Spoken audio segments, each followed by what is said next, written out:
Okay, so today we are talking Lord of the Rings, The Rings of Power, Season 2, because it just finished yesterday, I want to say, or the day before?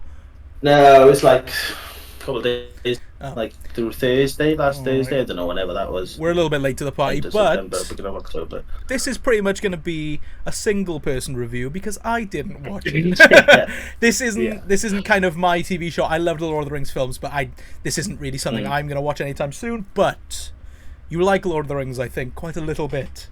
So Little bit, buddy, little bit. you have yes. watched both seasons. You've just finished this season. So tell me, how did you feel? How is it? Is it good? So, overall, the second series is fantastic. Oh, okay. It is wonderful. I think generally, I look right.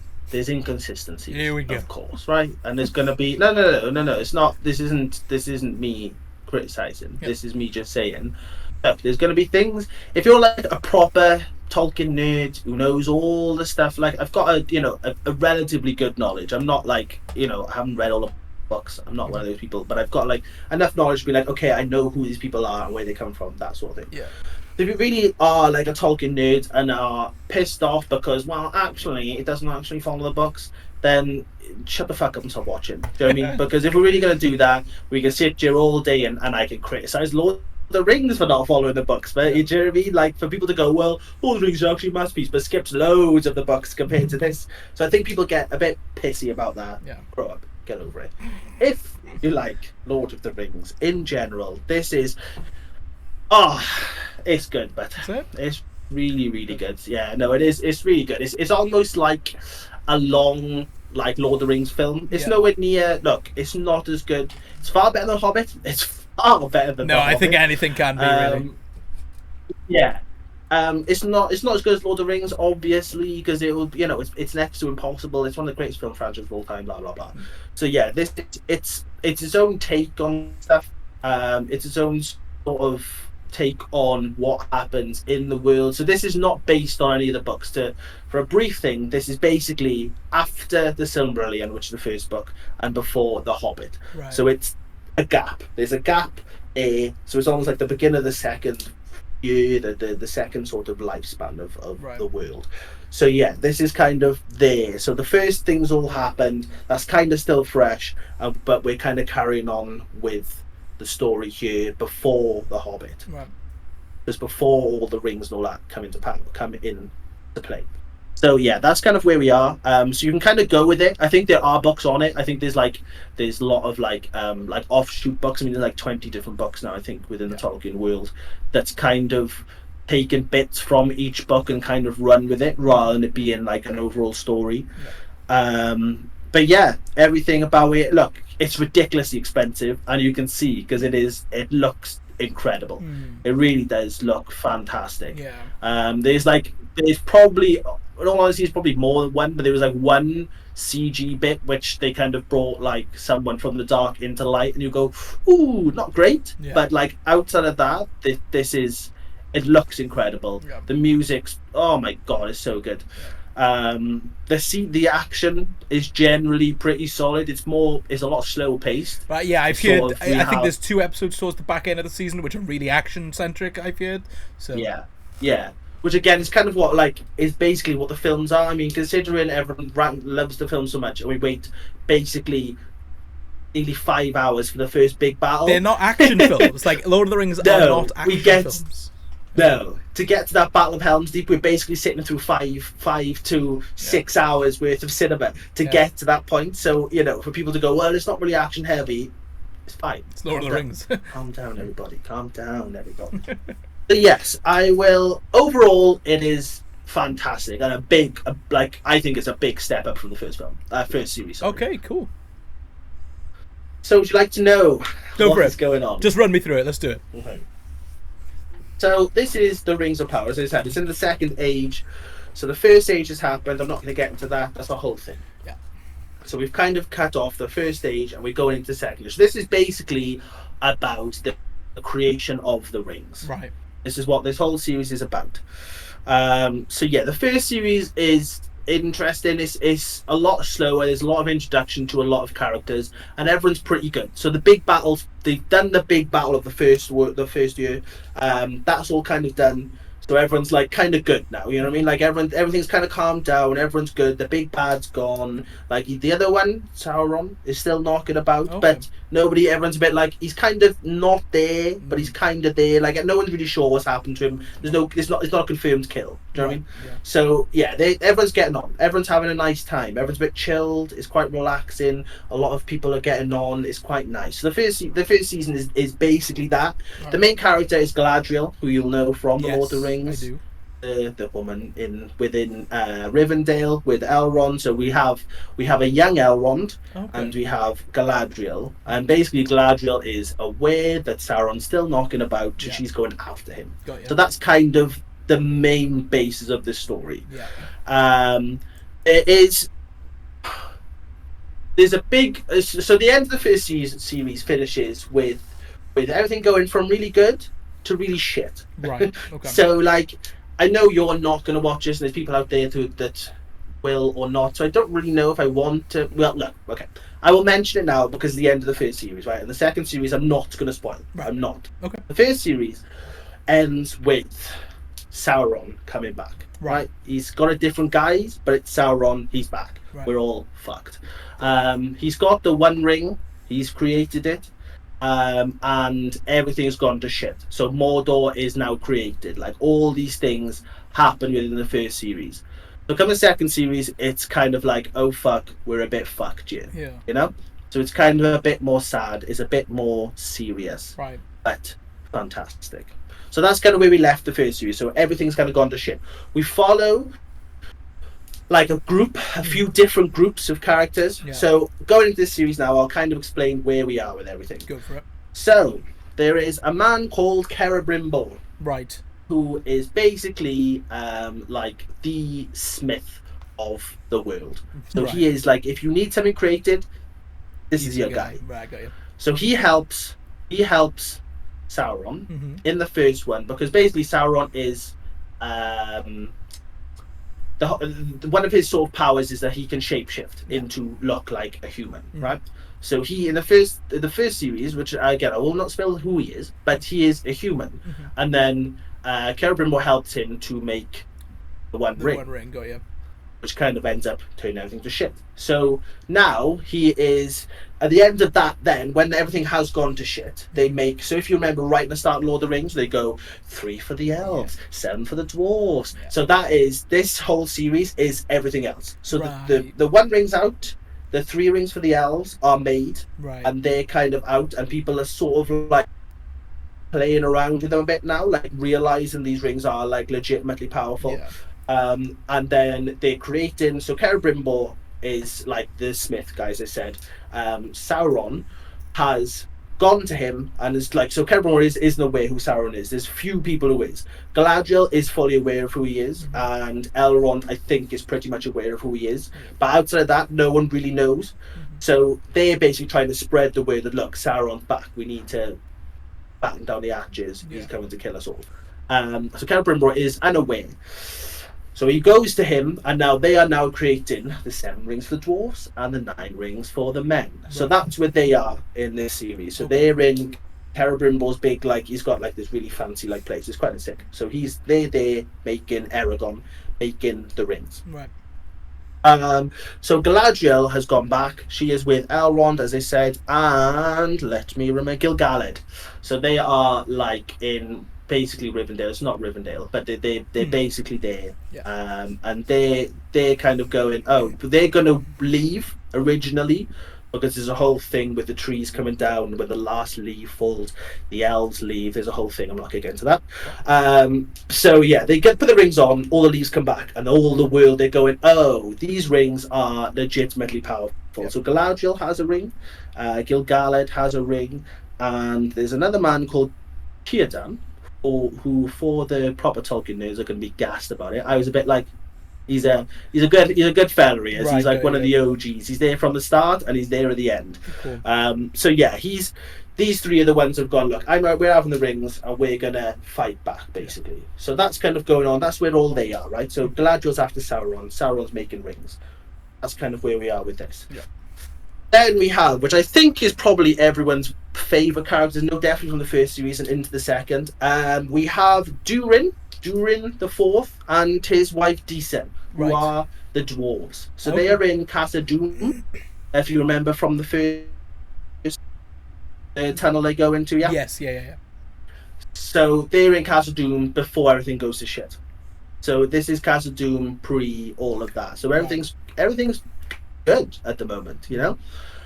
So yeah, they're there. The whole sort of start of the film, he's basically, so we're following the prince, and his father is the king. So they're all Durins. It's all Durin folk. This is kind of what happens with dwarves. Is like they'll stay Durin. He's like Durin the Third, Durin the Fourth. Yeah, I've got the cast. So yeah, they stuff, basically. that, yeah, so Durin the Fourth and Disa, like, they're class, man. They're really, really cool. There's like a whole thing where they've got like a really, like a nice relationship with Elrond, and obviously there's a whole thing, isn't there, where dwarves and elves don't get along. So they kind of like, that's like the first, or one of the first, like, proper friendships between dwarves and elves. Okay.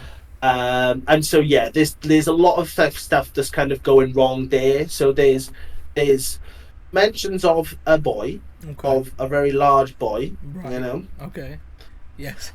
So yeah, there's he's looming. Do you know what I mean? If you know, he's looming. Okay. So yeah, this, which again is like a massive jump, but it's not timeline created, but whatever. Yeah. He's looming. So it's a bit of like, you know, shit's gonna go down eventually, but you just don't know when it's gonna go down. Yeah. So yeah, the whole kingdom's kind of going to shit since the whole thing with Mordor happened. Since the whole thing, Mordor erupts and it kind of fucks the entire world up. So they obviously in the caves, and all the light is being taken out basically. So they go off to find these rings. They find out about these rings that are being used. So they're like, oh, okay, 7 rings. These elves have got rings and they're mega powerful. Yeah. They're going to give us rings and make us a lot more powerful. So the king takes a ring, and then it kind of makes him, so whereas the elves, because they're kind of powerful anyway, like obviously a little more powerful than normal people are, it kind of just enhances their abilities a bit, so they kind of see things and stuff. Whereas with the dwarves, it just makes them pure power hungry. So they just want more. They just get mega greedy. Yeah. So basically the king starts going around and it can almost feel the mountain. Right. So he can go around and he's like cracking open the light back open. So they're bringing the light and bringing wealth into Casa Doom. So that's kind of how it affects all the dwarves. There's like a battle then of it's kind of getting a bit too power hungry for him. So that's kind of what's going on with the dwarves. They're basically struggling, then thriving, and they're kind of battling with how they're going to cope with these rings. Yeah. So that's kind of what's going on there. So I think he's like the original one to have the ring. There's 7 there, so they're supposed to be dished out to all the different dwarven places. Yes. So yeah, he's the one who's already got it. They've got loads of wealth. They're getting more and more. And then yeah, that's kind of what's going on with those lot. So then we've got. Let me remember. Eleanor or Nori, Poppy, and a mysterious man. So they're basically the first series, a massive man, very tall man who has magic abilities. Right. Yes, him. So no one knows his name. He's kind of forgotten his name. He almost like comes down like a comet through the sky, and like throughout the first series, then it's very much them kind of trying to be like, who the hell are you? What the hell happened here? Yeah. So this series, you're kind of carrying on where he can, for so long, the first series, couldn't really speak, so it's a bit weird. But now he can kind of speak. He's kind of like remembering things to a degree. Okay. And he's basically going on his way to find his stuff, to find like who he is, where he is, his stuff, like to figure out what the hell's going on here. Right. So they're off to Rune, which is where, do you remember the Easterlings in Return of the Ring, the ones that kind of on the big elephants? Oh, yes. Yeah. So that's where he's going. Their sort of country, their land. Right. And then that's where we get our friend, and all the Lord of the Rings fans are very happy about. It's my friend Tom Bombadil. What a man this man is. Yeah, what a man. He's just, like, nobody knows. Even with this is within Tolkien lore. Nobody knows who he is. Nobody knows where he came from. No one knows. He just exists. Right. He was there like in the start, like before the world was created. Tom Bombadil just existed, and he just continues to exist throughout time. No one understands what the hell he is or what the hell is going on, but he pops up a lot. Like he should have been in things like Lord of the Rings and stuff. He's like a character that's just he's not magic, but he is kind of magic. He's not really a wizard, but he is kind of a wizard. And again, he just exists. Like whenever you need things, he'll be there. He's that sort of guy. I mean, if you're a bit lost and you're like, I don't know where to go, all of a sudden he'll just appear, and there he is, our big Tom Bombadil. Fantastic so, cast like as well. Sorry, I'm looking at the cast list, and he's Rory Kinnear from Men, which is class. Like great casting here. Yeah. So it's, I mean, it is a fantastic cast. So yeah, that's kind of where they're going. So he's the big unnamed wizard, which is very predictable, unfortunately. But he is he's off to find out who he is and where he came from and all this. And then the other sort of like hobbits, so Nori and Poppy, are almost like the Frodo and Sam of the piece. So they're kind of off. So they've like left their home to go on an adventure with him, and they've come across basically other hobbits, and there's like a whole sort of thing then where that's going on with them. Then there's a lot going on there. So then we end up in Numenor, which is something that doesn't exist come Lord of the Rings. So basically, at the end of the big battle, because men fought alongside elves and dwarves to stop the big bad. The elves basically are like the gods almost. Do you know what I mean? So there's a whole thing. The first stage is like full gods, like actual gods fighting and stuff. So to basically say thank you to the men, they create Numenor, which is like this massive like island, which is kind of between. So do you remember they get on the boat to the land beyond? So it's almost between that. So they're like, you'd almost pass it. So if you get on the boat, you pass it to get to the land beyond. So yeah, also with those boats, that's Círdan's like whole thing. So when he takes them off the ship, that's where Círdan sort of like lives basically. So yeah, they kind of going off. They're existing on this island. They can kind of see like heaven in the distance, and they can kind of see like oh my god, what's it called, Dan? What's the actual not Hobbiton, the oh my god, I completely forgot the actual land itself. They can see on the other side. I can't remember why I can't think what it's really called now. But anyway, the main land they can see as well. Don't know why that's gone. So yeah, they basically got gifted this, and it's almost like Dubai basically. It's like Dubai for them. So they have running water in their houses. They have like, you know, anything. So they're rich. They're very rich, and there's like a massive. This is almost like a political drama, which is kind of fascinating. So there's like a whole battle where people are trying to take control. There's a whole bit in the first one where there's like a queen and the king dies, and now the queen's sort of taken over. There's like another guy who's a bit more evil. He's got like a grey and white beard called Lord Pharazôn, who's kind of trying like there's like a battle basically between these two sort of sides of the coin. And this is where also we meet Isildur, who you will remember do you know the person right in the start of Lord of the Rings who doesn't throw the ring into the flames? That's Isildur. Okay. So we meet young Isildur and his father Eorlendil. Wow. And they're basically like part of the army sort of side of things. They're with the queen, and you've got Lord Pharazôn then, who's kind of like the bad guy, who's got like little nibbling idiots and stuff. But yeah, Isildur disappears. So Isildur's off into wherever for some reason. I still can't remember the bloody name. But what's the actual name of the whole place?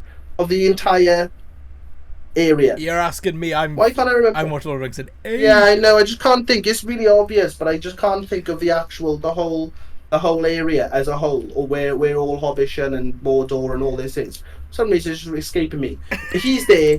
His father's on Numenor, and there's like a huge battle then where like the bad guys are sort of taking over, and then there's it's kind of cool. All that stuff is really sick. Like whatever's going on there is it's more of a political drama sort of thing going on there. So as I said, it's more of like a battle for power going on there. And they also have the Palantirs on there.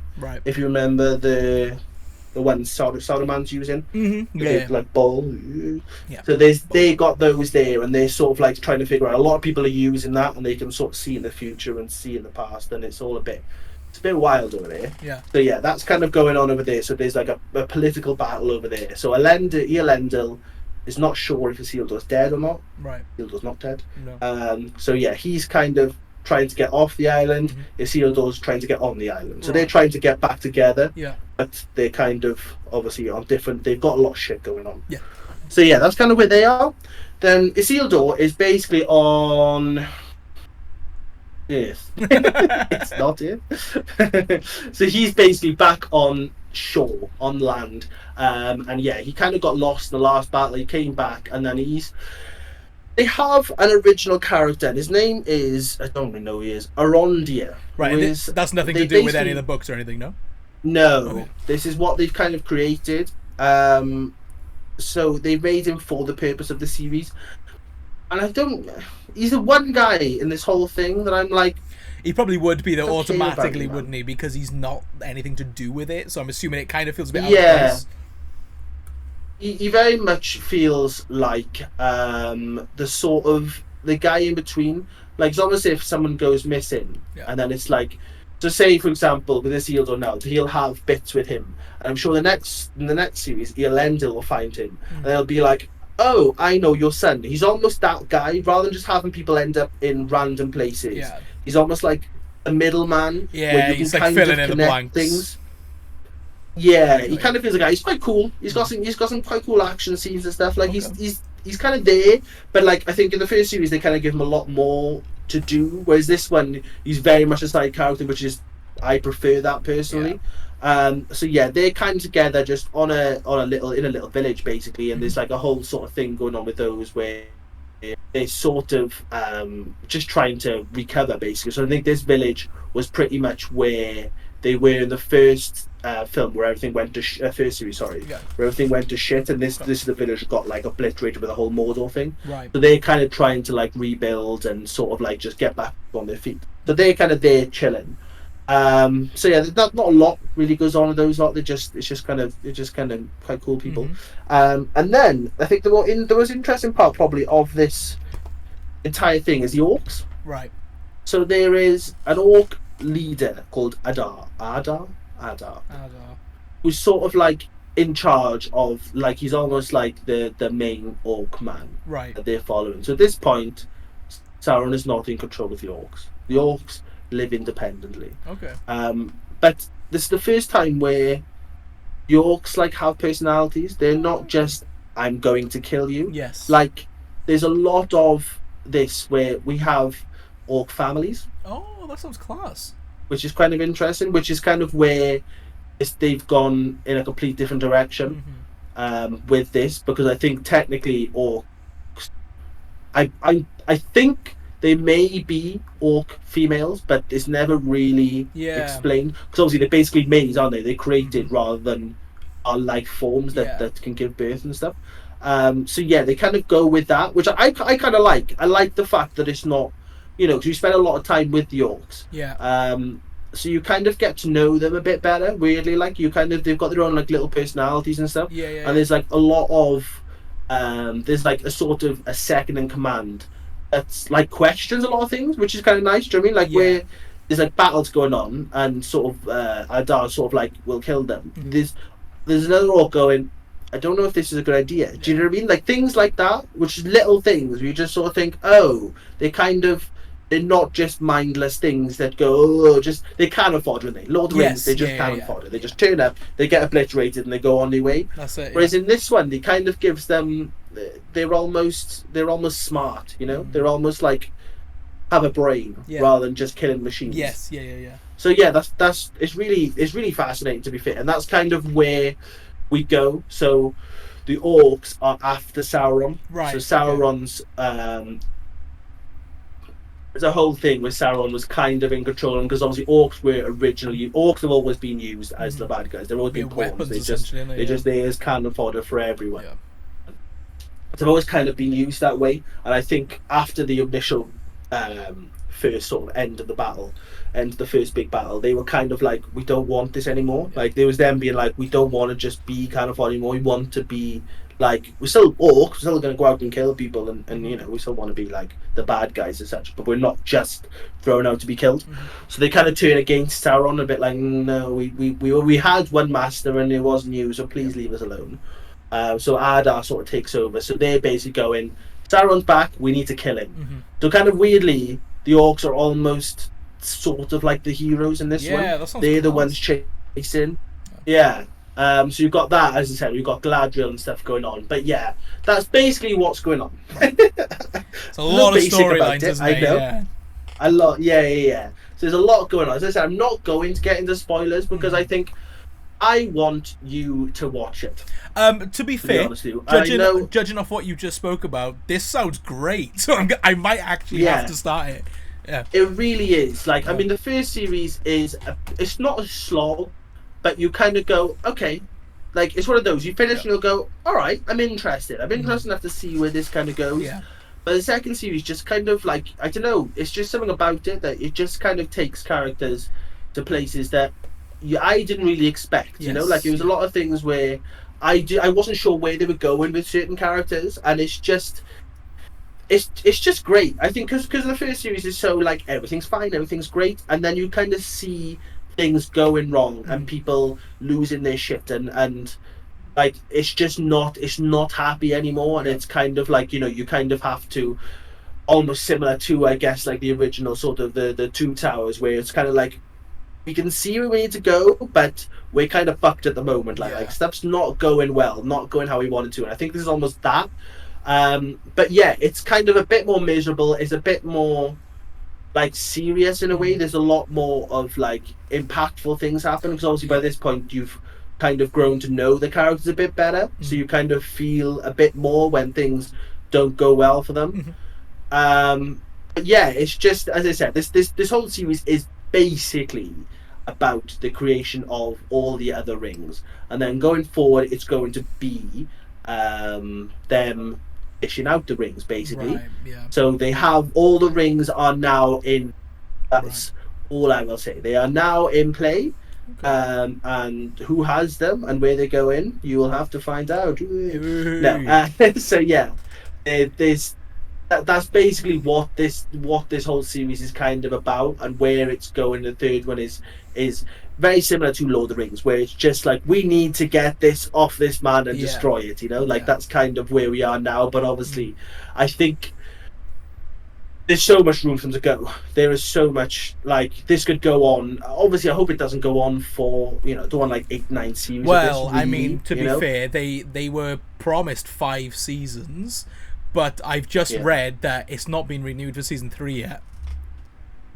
Oh no! So it looks like it might be in danger, but hopefully not, because it sounds really interesting. So yeah, that's kind of sad. I mean, I can understand because of the expense, and whether it's worth the expense or not, I'm not sure, because I'm not really sure. I think not the first series harmed it, but it kind of did in a way, because it was more of like an introductory series, and it didn't go like, wow. Do you know what I mean? You didn't go away going, holy shit, like I can't wait for season 2 of that. Let's be real, it's been reviewed negatively up until this point, isn't it? Let's be honest. Yeah. I think it did enough in the first series for you to go, oh, I'm intrigued to see the second one. But like this, as I said, this is like so much better.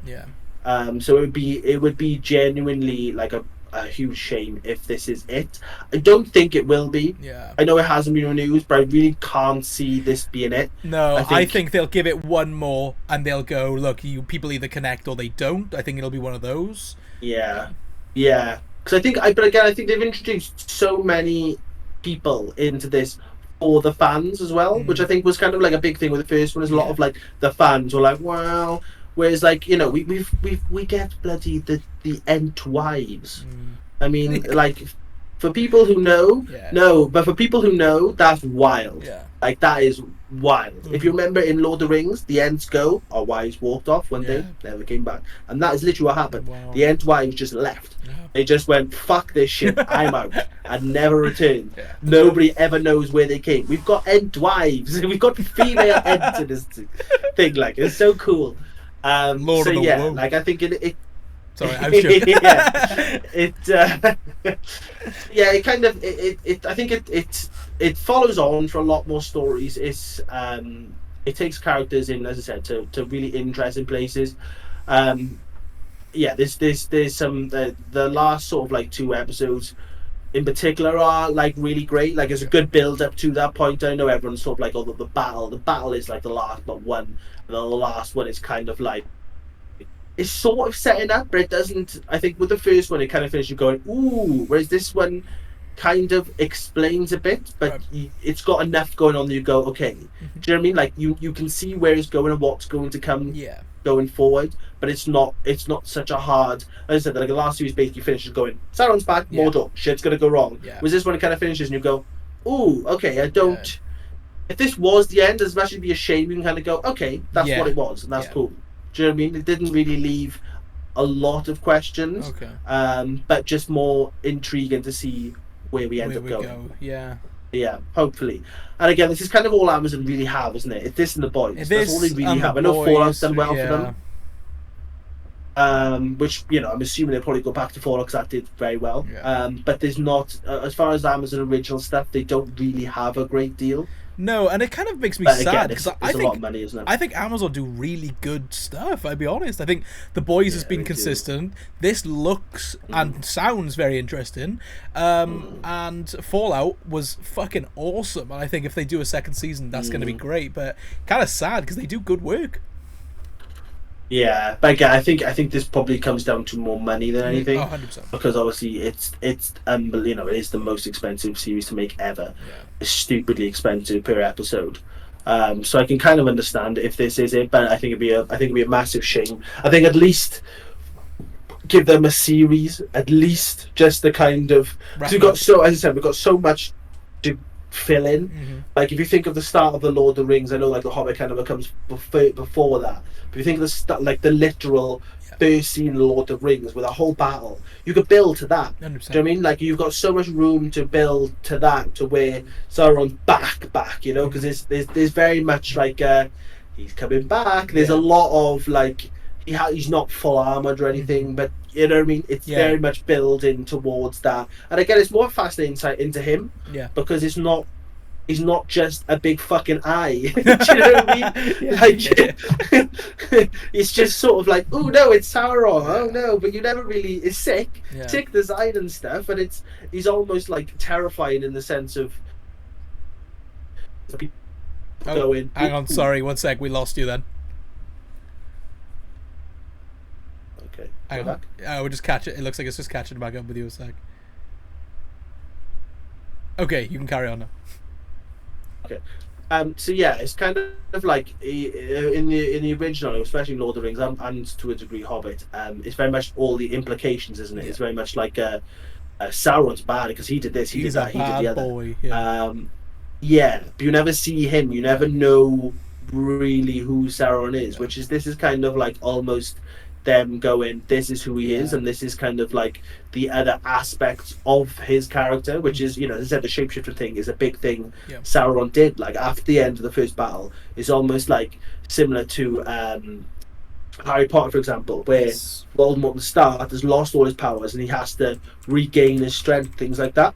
So this is very much Sauron's going like weak, and he's slowly regain his power back and slowly like regain his abilities and things like that. And he's horrible. He's fucking horrible, but in such like a smart, like manipulative way, which is kind of what the whole thing is.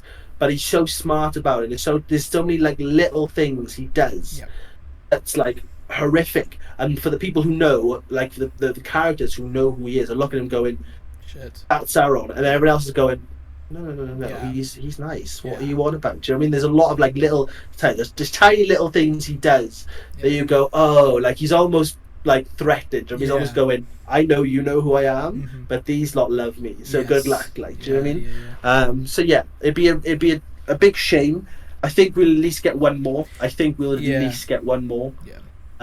But yeah, hopefully we get more of this, because as I said, like I think this series was fantastic. Yeah, I mean, as I said, for someone who wasn't intending on watching it, the way you explained it sounds good, and I'm intrigued to kind of. I think I will start it. I don't know if it'll be like right away, but it does sound something I will watch, and it sounds like I'll enjoy it. So, what would you give it on a scale of, what do we do for these? We do 10 for the TV shows? You can do 10 if you want. Go on. I will go a strong 8.5. Wow, that's good. That's really good. Mm. Cool. And you recommend this for people who like the franchise? Yeah, no, 100%. As I said, like if you're like a proper Tolkien nerd, or like, well, it doesn't really grow up. Like just grow up. Like stop all this bollocks of being like, well, it doesn't. It's just annoying though, isn't it? Like it's so. I hate this. Similar to like all the Marvel stuff. Like you watch all those Marvel films, not a single one follows on from fucking comics. So grow up. Just stop being so fucking childish about it. If you love Lord of the Rings, just watch it and you'll enjoy it. Like you will. If you can honestly say you love Lord of the Rings and you watch this and go, there is nothing about this TV series that I enjoy, you do not like Lord of the Rings. It's as simple as that. There will at least be a character that you love. There will at least be a story arc that you love. There will at least be something in this series that you love. So yeah, everyone just give us a go. Like, I know it's sort of one of those that a lot of people are probably at the end of the first series where it wasn't so critically. I don't even know what this one's done as far as critically. It seems to be the general consensus on this one is it's better than the first one. It's still not kind of where it needs to be or where people want it to be, but it's a massive improvement, is what I'm hearing across the board. So yeah, no, and I completely agree with that, and it is. Look, we can pick at it and you can go, well, technically it is where it needs to be, and this is exactly where it needs to be. This is exactly what this series should be. Yeah, it's fantastic. So I think everyone just go and actually give it a go. Like, just stop listening to bullshit on online and just watch the first series. And if you haven't seen it, like, watch first series, and yes, it may not be perfect, the first series. You may go, ooh, not really sure about this, but just trust me, just stick with it. It's one series. I'm not going, watch 7 series. By the 8th, it's fantastic. It's one series. Do you know what I mean? Series 1 is good enough, but yeah, where they kind of go with it in series 2 is, yeah, you'll love it. So just watch it, please. Cool. Yeah, I mean, I'll probably take your recommendation on, and I will definitely get on to watching this. So that was very good, buddy. And I'm glad you have enjoyed your time with it so far. Hopefully, in the next few days to weeks, we'll get, this will be renewed for the next season, which will be good. Yeah, hopefully. Anything to ask our lovely audience? No. No, I'm tired. I've spoken for too long. No, well, obviously, like, share, subscribe, all that good stuff. Follow us at The Feature Fellas. We are on Facebook. We are on TikTok. We are on Insta. We are on X. We are on Spotify, your Legos. We're on YouTube. We are here now. Comment. Just tell me your favourite. Pardon me. Tell me your favourite cameo. This. Oh, okay, very interesting. And I'll just have to read the spoilers, I guess. Thanks, man. Yeah. No. It's not like, I don't mean it as in cameos from the film. I mean like cameos from the stories. There's a few just bits, just little characters that kind of pop up, and you go, "Oh, it's you." So tell me your favorite cameos, and tell me why they should make a series 3. But hashtag please make series 3. We'll start a movement. And with that, we'll let Zack take a rest. I'll stop talking. So thank you very much for watching, and we will see you next time. Bye.